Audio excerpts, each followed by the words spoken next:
je bénis le Seigneur de me révéler ces messages prophétiques qui m'a poussé à venir auprès de vous.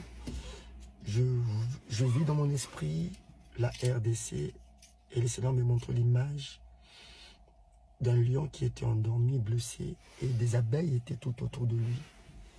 Et je voyais ces abeilles qui étaient en train de sucer ses pieds parce qu'il saignait. Et tout d'un coup, ce lion se releva, a pris de la force, il a commencé à terrasser tous ces animaux qui étaient tous autour de lui.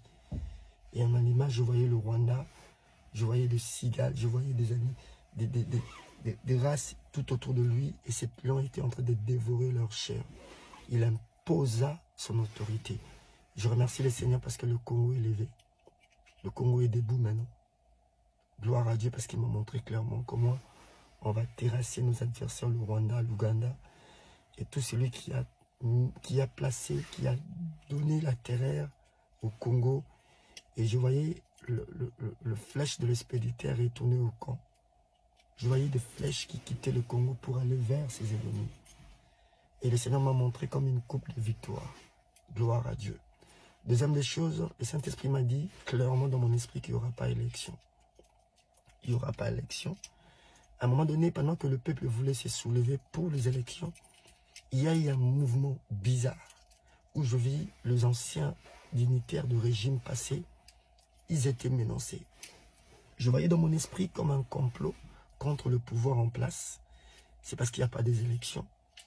Et le peuple était soudé. Ils sont allés visiter. J'ai dit, ils sont allés visiter les autorités du passé. Les autorités qui ont géré le Congo. Et il y avait de morts d'hommes, il y avait du sang qui coulait. Je voyais parmi les autorités quelques-uns qui traversaient la mer et leurs pirogues étaient renversées dans l'eau, frappées par la vague. Prions pour le Congo parce qu'il y a quelque chose qui va passer. Mais le président en place sera épargné. Vous, les anciens dignitaires qui ont géré le Congo, silence, taisez-vous. Au moment où vous voulez planifier un mal contre le Congo, c'est le peuple qui va tourner contre vous. Je voyais la foule.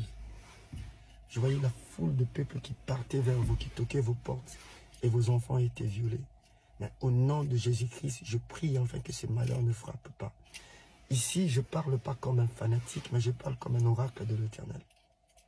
Je suis utilisé par Dieu et utilisable par Dieu. Le Seigneur m'a mandaté encore de parler à un musicien congolais. J'étais en train de voir un concert VIP et pendant ces concerts VIP, je voyais l'ivresse de la gloire. Ces mêmes gens qui acclamaient se sont détournés contre toi. Ils commençaient à te lapider de pierres, de chaussures. Je voyais des bouteilles qui venaient vers toi. Et du coup, il y a eu deuxième événement, la mort sur ton podium à Kinshasa. Le Seigneur m'a dit clairement que tu ne seras pas en paix dans cette sol. Il m'a dit tu ne seras pas en paix. Tu ne seras pas en paix. Je parle à un musicien congolais, un renommé. Je ne suis pas contre sa carrière, mais le Saint-Esprit m'a dit tu ne seras pas en paix à Kinshasa, ni au Congo. C'est parce que tes ancêtres vont te rejeter. La terre va te vomir. C'est parce que tu as trahi la nation. Je ne sais pas par quel genre de trahison que le peuple, que l'Esprit de Dieu m'a montré. Il m'a dit, tu as trahi tes ancêtres. Et je voyais la terre était en colère contre toi. Je voyais des accidents que tu vas rater. Plus de 3 accidents. Et jusqu'au point où le quatrième s'est serré pendant tes podiums. Cherche la face de l'Éternel. Épargne ta famille. Épargne ta famille. Il est temps de faire sortir ta famille. Ça, je parle à ces musiciens congolais. Il est temps de quitter la RDC. Sinon, tu seras lapidé, toi et ta famille. Ainsi parle l'Éternel. Je prie pour que la main de Dieu manifeste dans ta vie, musicien, à cause de la désobéissance. Je prie que la miséricorde de Dieu t'accompagne. Je prie pour les dignitaires, les anciens dignitaires. Taisez-vous, silence. Retirez-vous. Retirez-vous. Retirez-vous. Retirez-vous. Aussi longtemps vous continuez à planifier dans le ténèbre, aussi longtemps vous planifiez en mal, parce que la main de l'Éternel est sur le Congo. Tout celui qui va oser parler en mal contre le Congo, l'Éternel va frapper. Je vois de grandes nations, des pays qui dirige le monde s'incliner devant ces lions. Je voyais des pays comme la France, les États-Unis, l'Angleterre, tous ces belligérants étaient inclinés pour négocier avec le Congo.